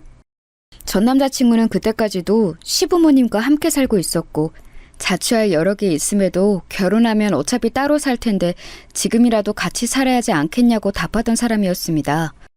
엄마가 이해되지 않고 자주 다투지만 그럼에도 가족이니까 함께 살면서 모시는 전 남자친구. 전 남자친구에게 부모는 어느새 치워버릴 수 없고 해결할 수 없는 약점으로 변한 듯 했지만 그래도 받아들이며 사는 것 같았어요. 저는 그런 이야기를 듣고도 오히려 전 남자친구가 안쓰럽기만 했습니다. 그간 얼마나 고생이 많았을지, 부모와 자식이라는 연을 끊지도 못하고 얼마나 참아야 했을지 말이에요. 사실 시댁이 아나무인이어도 그걸 인지하고 거부하고 중재하려는 남편이 있으면 괜찮다고 생각했어요. 어쨌든 무슨 일이 생기면 남편은 내 편에 서줄 테고 그걸 본 시어머님도 사실을 받아들이거나 마음에 들지 않아 떠나시거나 할 테니까요. 참 바보 같은 생각이었죠. 어찌됐든 저는 괜찮다며 전 남자친구를 타일러서 시부모님과의 약속을 잡기로 했습니다. 결혼식 날짜를 빨리 잡자는 전 남자친구의 성화에 저는 잠시 멈춰서서 차례대로 천천히 나아가자고 했습니다. 이렇게 조급해하면 오히려 계속 마음에 불안함이 싹을 것 같다고요. 그제야 전 남자친구도 자신이 그동안 너무 조급해했고 자신의 상황으로 인해 저에게 선택을 강요해왔다는 걸 깨달은 것 같더라고요. 그렇게 자리를 마련하기로 한 뒤 만남을 일주일 정도 앞뒀을 때 전 남자친구가 곤란한 얼굴로 저에게 부탁 하나를 했습니다. 어떡하지? 우리 엄마가 한 가지 부탁할 게 있다는데. 부탁? 어떤 거? 우선 이런 거 시켜서 미안해. 부담 없이 하면 되는 거야. 알았지? 지금 하고 있는 일의 전망과 소득, 앞으로 이직할 생각이 있는지, 그리고 아이를 낳은 후 어떤 일을 하고 싶은지에 대해 계획을 정리해서 문서로 전달해달라 하시네. 듣고선 내가 거절했는데 가족이 될 사이끼리 이런 것도 못 해오냐고 노발대발 하셔서 어쩔 수가 없었어. 나도 염치 없지만 그냥 이번 한 번만 눈 딱 감고 해달라고 부탁하는 거야. 이번만 넘기면 다음부터는 잘 막아볼게. 응? 제가 아무리 주변인이 없어서 잘 모른다고 하지만 보통 시댁에서 첫 만남에 저런 걸 요구하지 않는다는 건 알아서 꽤나 당황했습니다. 그래서 제가 빵집에서 일하는 걸 이야기했냐고 물으니 그렇다고 말하는 겁니다. 아니나 다를까 제 일이 마음에 안 드셔서 이렇게 노골적으로 의사를 표현하시는 것 같더라고요. 어이가 없었지만 우선은 생각해보겠다고 답했습니다. 하지만 진지하게 생각해봐도 이건 아니다 싶더라고요. 아직 전 식구가 된 것도 아닌데 미리 사람을 시험해보고 재단해보는 것 같기도 하고요. 그래서 부탁받은 그날 밤 전 남자친구에게 정중히 거절의 의사를 비쳤습니다. 다른 건 다 하겠는데 나의 지금 일과 비전에 대해서 설명하는 건 좀 무리한 일 같다고요. 문서 말고 직접 말로 설명드리겠다고 했죠. 그런데 전 남자친구 표정이 적잖이 어둡더라고요. 그러면서 하는 말이 본인의 엄마는 이걸 숙제라는 이름으로 내줬다면서 결혼을 하려면 꼭 지나쳐야 하는 일종의 단계처럼 생각한다 하시더군요. 느낌이 또 쎄해서 직접적으로 물어봤습니다. 혹시 전에도 결혼하려던 때 이런 일이 똑같이 있었냐고요. 그러자 전 남자친구는 당황하면 어떻게 알았냐고 묻더군요. 저도 눈치가 있는데 말이죠. 정말로 전 남자친구는 결혼하고 싶은 애인이 생길 때마다 두어 번 정도 어머님께 보여줬었답니다. 그런데 그때마다 어머님은 같은 숙제를 내줬고 조건이 안 맞거나 또는 여자 쪽에서 거절하여 매번 그 만남 이후로 진척된 적이 없었다는 겁니다. 그 사실을 이제 안 것도 어이없고 얼마나 징하면 그랬을까 싶어서 정이 좀 떨어지더라고요. 제 마음의 변화를 알았는지 전 남자친구는 제게 매달리기 시작했습니다. 다른 여자들은 떠날 때 붙잡지 않았다고 마음이 그 정도여서 그냥 보내줬었다고요. 그런데 저만큼은 놓치고 싶지 않다며 울고불고 하는 겁니다.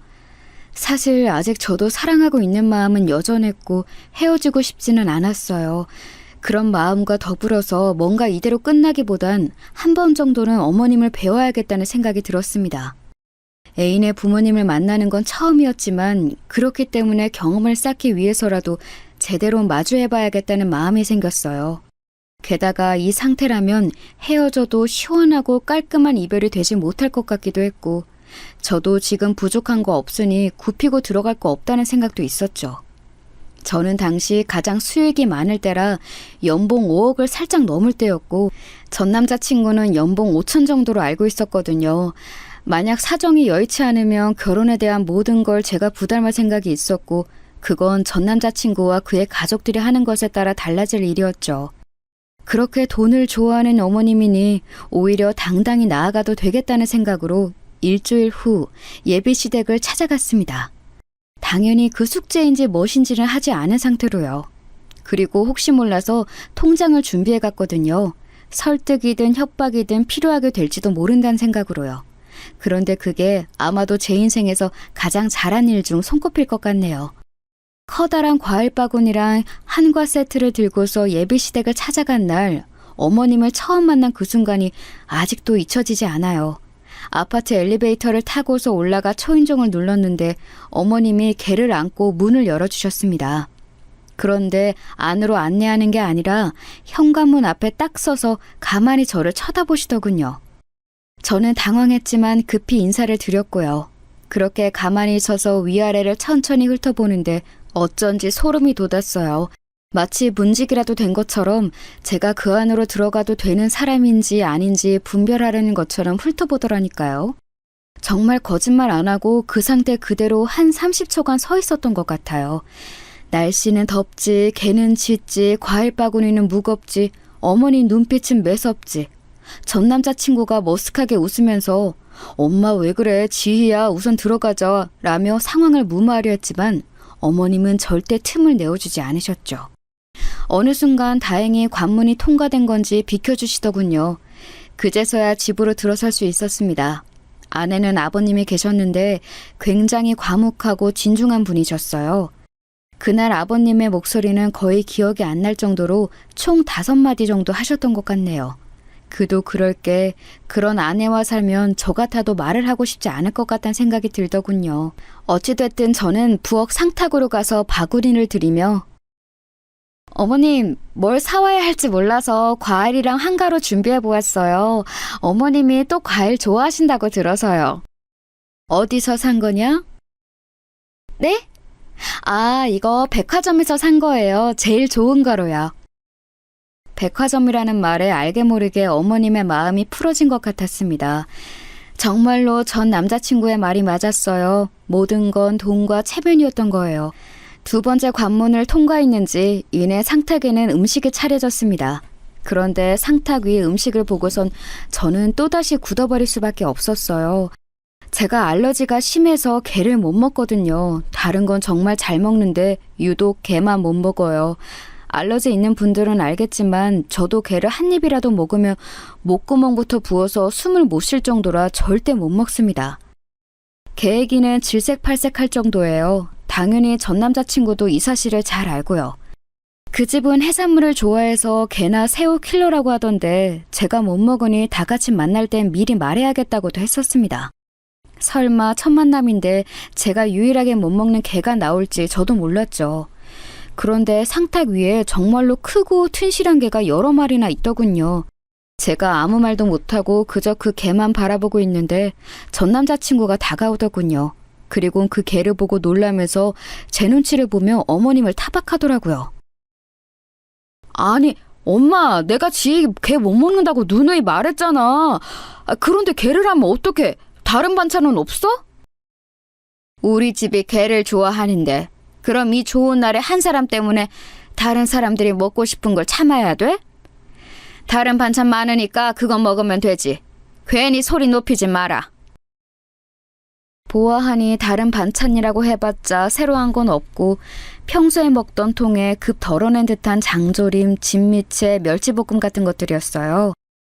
이런 푸대접이 또 있을까 싶었지만 반찬만 보고서 나가버릴 순 없으니 이것 또한 참았습니다. 그런데 아버님이 상탁에 와서 반찬을 보시더니 왜 게를 차렸냐면서 본인도 지금 속이 안 좋아 해산물 못 먹는 거 말했지 않냐고 물으시더군요. 네, 맞아요. 아버님 또한 게를 먹을 수 없는 상황인데도 아득바득 게 요리를 하신 거예요. 아마도 순전히 저를 골탕 먹이려고요. 아버님의 타박까지 이어지자 어머님은 기껏 밥 해줬더니 다들 뭔 말이 이렇게 많냐면서 큰소리 치셨습니다. 이에 전 남자친구는 늘 그래왔는지 다시 또 웃으면서 죄송하다고 그냥 먹겠다고 했습니다. 그러면서 저를 보며 지희 너도 괜찮지? 라고 묻는데 얼마나 한심하던지요. 저보다 5살이나 많고 평소엔 그렇게 어른처럼 보이던 사람이 한순간 별 볼 일 없어 보이더라고요. 그렇게 밥을 먹는 둥 마는 둥 하고선 식사 자리가 끝난 후 거실에 모였습니다. 아니나 다를까 어머님이 설거지 이야기를 꺼내시는데 전 남자친구가 본인이 하겠다며 막아섰습니다. 보통 밥을 먹고서 과일을 내어주실 줄 알았는데 여기선 특이하게 뻥튀기 과자를 주시더라고요. 아버님도 제가 오늘 사온 과일을 가져오라고 하셨는데 어머님은 못 들은 채 하시더군요. 딱 봐도 저에게 주기는 아까운 듯 보였습니다. 과일은커녕 그나마 설거지 안 하게 된 걸 다행으로 생각해야 하나 싶을 정도였어요. 점점 마음이 크게 식어가고 있었어요. 어떤 말로 형용하기 어려웠지만 그냥 인간 대 인간으로 싫어지는 느낌이었죠. 눅눅해진 뻥튀기 과자를 조금씩 먹고 있는데 어머님이 먼저 말을 하셨습니다. 그래서 숙제는 했고? 저 일전에 말씀은 전달받았는데요. 아무래도 문서로 전달드리는 건 좀 딱딱해서 직접 말로 전달드리려고요. 저 지금 그 또래 지역에 있는 빵집에서 직원으로 일하고 있고요. 결혼해서도 할 예정이에요. 그리고 부업으로는 인터넷 블로그 키워서 하고 있어요. 벌이는 부족하지 않을 만큼 남는 만큼은 벌고 있고요. 내가 숙제라고 준 걸 왜 네 맘대로 바꿔? 그 태도부터 틀렸다. 그리고 말이야, 이런 말은 그래도 내 체면이 있고 배운 사람으로서 말하기 좀 그렇다만 너 고아 출신이라며 그럼 뒷바라지 해줄 친정도 없잖니. 그거 엄청 큰 하자야. 알아? 네가 아직 뭘 모를 때라서 그런가 본데 그 상태로 시집 오는 거 엄청 미치고 오는 거다. 우리 아들 큰 제약 회사 다니면서 남한테 빌빌댄 적 없이 컸어. 연봉도 또래에서 높은 편이고. 그만큼은 맞아야 결혼이고 뭐고 진지하게 이야기해 볼 텐데 말이야. 뭐 빵집? 인터넷 블로그? 나이가 몇인데 그러고 사니? 그래서 연봉 3천은 넘어? 어렸을 때부터 볼 꼴 못 볼 꼴 다 보면서 컸다고 생각했는데 이렇게 면전에 치욕스러운 말은 처음이었어요. 얼굴이 터질 것처럼 붉어지는데 그 와중에도 어머님은 말을 계속해서 이어가시더라고요. 아버님은 그저 익숙한 듯 가만히 앉아서 얘기만 듣고 계셨고요. 전 남자친구가 보다 못해 상황을 중재하려는데 그게 또 제 심기를 건드렸습니다. 엄마, 지희 그래도 열심히 살았어. 지금 차도 있고 집도 전세로 있대. 이 정도면 됐지 뭐. 지희 엄청 착하고 남 배려 잘하는 사람이야. 부모님 안 계셔도 전혀 티 안 나고 그래서 더 열심히 성실하게 일했어. 엄마, 우리가 결혼해서 부모님한테 효도하면서 살게요. 지금 말고 나중을 보면서 생각해주면 안 될까? 엄마? 그놈의 엄마. 언제는 그 엄마가 창피한다느니 문제투성이라느니 온갖 부정적 말은 다 했으면서 결국엔 어쩔 수 없는 자식이자 아들이었던 거예요. 성호가 전부터 신신당부하고 그렇게 결혼하고 싶다고 떼를 쓰니 나도 그냥 이번엔 좋게 넘어가려고 했어. 그런데 해도 너무하잖니. 아유, 전 결혼하고 싶다면 알겠다. 내가 그냥 눈에 흙이 들어간다는 생각으로 허락해줘야지. 대신 지금 그 일은 안 된다. 남보기 창피해서라도 번듯한 직장 구해. 그 다음에 시골려라. 알겠어? 커피를 끓이는 시끄러운 포트 소리가 한순간 멎은 때에 저도 결국 이성의 끈을 놓아버렸습니다. 결혼은 당연히 무효고 이 모멸감들은 자리도 박차고 나가고 싶다는 생각뿐이었죠. 누구 마음대로 네 부모한테 효도하면서 산대? 난 지금도 나중에도 그럴 생각 없는데? 지야, 왜 그래? 진정해봐. 잠깐만. 저기요, 아주머니. 눈에 흙도 안 들어갔는데 사람 앞에 두고 어쩜 그리 무례하게 구세요? 우리 부모님 없는 것 때문에 혹시 피해 입으신 거라도 있으세요? 그 잘난 영업집 아들 두셨으면 맞는 여자분 먼저 찾아보시지 왜 여기서 급을 따지세요? 조선시대도 아니고 꼭 아주머니처럼 가진 거 없는 분들이 며느리 한탕 해보려고 하더라. 상식 밖이라 이유를 모르겠네 도저히. 제가 거침없이 말을 쏟아내자 어머님은 당장이라도 뒤로 쓰러질 듯 노발대발하셨죠. 아버님과 전 남자친구는 말리기 바빴는데 그럼에도 전 참을 수 없었어요. 그래서 어머님 앞에서 전 남자친구의 뺨을 날려버렸죠. 어머님이 제 머리채를 잡으시려는 거 두 손 잡고 아득바득 버텼습니다. 나도 이런 하자덩어리 집에 시집오기 싫습니다. 뭐? 연봉 3천이요? 나 연봉 5억이거든? 그런데 달에 50만 원 벌어도 네 아들이랑은 결혼 안 해. 네가 5억을 번다고? 지나가던 개가 웃어 자빠지겠네. 이런 무슨 사기꾼을 데려와? 저는 당장 가방에서 통장을 꺼내 어머님 앞에 들이밀었습니다. 그러자 거짓말처럼 영의 개수를 세던 어머님의 눈빛이 점점 당황스러움으로 변해가더군요.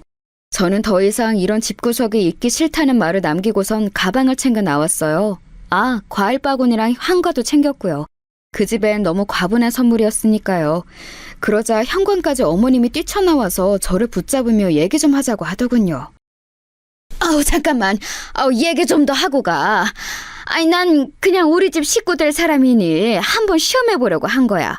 장인어른이 사위랑 술 먹는 것처럼. 내가 너무 과했나 본데 사과할 테니 우선 들어가자. 응? 현관에서 저를 빤히 쳐다보던 어머님 첫모습과는 너무나 대비되는 꼴이었습니다. 저는 그저 웃으면서 경찰에 신고하기 전에 당장 놓으라고 욕을 하며 소리쳤죠. 그래도 마지막까지 시원하게 욕까지 해서 아쉬운 건 없네요. 전 남자친구가 곧 저를 따라왔는데 처음 하는 말이 왜 날 속였어? 더라고요. 제가 연봉을 속인 것에 대해 화가 난 모양이었습니다. 어이가 없어서 그래 속였다 라고 하고 차를 타고 떠나려는데 차 앞에서 정말 추하게 속인 거 용서해 줄 테니 제발 가지 마 라고 하더군요. 차로 그냥 쳐버릴까 싶었지만 다행히 참고서 클락션을 크게 눌렀어요. 그러자 놀랐는지 황급히 옆으로 도망가더라고요. 이런 식의 새로운 마마보이도 있다는 걸 알게 해준 그 사람에게 그것만은 아주 조금 고맙긴 합니다. 그래도 한때는 정말로 사랑했던 사람이고 다시는 없을 진정한 사랑이라고 믿었는데 역시 완벽한 믿음은 독과 같은 건가 봐요. 그날 이후로 그쪽 집안으로부터 시시각각 연락이 왔습니다. 심지어 그의 아버지까지도요. 아마도 아주머니가 시켜서 한 일이겠죠? 며느리 될 사람을 몰라봤다는 등 문자 내용이 혼자 보긴 아까울 정도로 웃겼는데 그래도 마지막 인간으로서 꾹 참아봅니다. 전 결국 번호로 바꾸게 되었어요. 한 번은 전 남자친구가 빵집으로 찾아왔는데 사장님이 빵집 집게를 들고 나가서 경찰에 신고하겠다며 쫓아냈다고 하시더라고요. 역시나 제가 믿을 만한 건 사장님뿐이었어요. 사장님은 저에게 일을 그만두는 게 어떻냐고 말씀 주셨지만 뭐 잘못한 것도 없고 그만둘 이유도 없는데 그럴 필요 있나요? 가게로 찾아오는 그 자식이 나쁜 거죠. 한 번만 더 찾아오면 정말로 경찰에 신고할 생각이고요. 이제 곧 이사도 하니까 그 사람이랑은 다신 보지 말았으면 해요. 그 뒤로 2달 동안 저는 여전히 열심히 일하고 있고 마인드 컨트롤을 위해 멈췄던 일기를 다시 쓰고 있습니다. 애써 전 남자친구를 잊기 위해 새로운 취미를 찾고 있기도 하고요. 자칫 정말로 시어머니가 될 뻔했던 그 아주머니로 인해 앞으로 앞에 놓인 돌다리는 수십 번 두들겨봐야 한다는 교훈을 얻었으니 그만하면 됐다고 생각하려 합니다. 세상에 돈이 전부는 아니지만 큰 비중을 차지한다는 건 알고 있어요. 그렇지만 그 돈 때문에 인간성까지는 잃지 말아야겠다는 걸 다시 한번 다짐해 봅니다. 저는 또다시 내일을 열심히 살아가 보려고 해요. 결혼은 뭐 언젠가 때가 있겠죠. 꼭 오지 않아도 이젠 혼자서도 잘 지낼 자신이 있습니다. 그럼 저의 이야기를 들어주셔서 감사해요. 오늘도 건승하시길 바랍니다.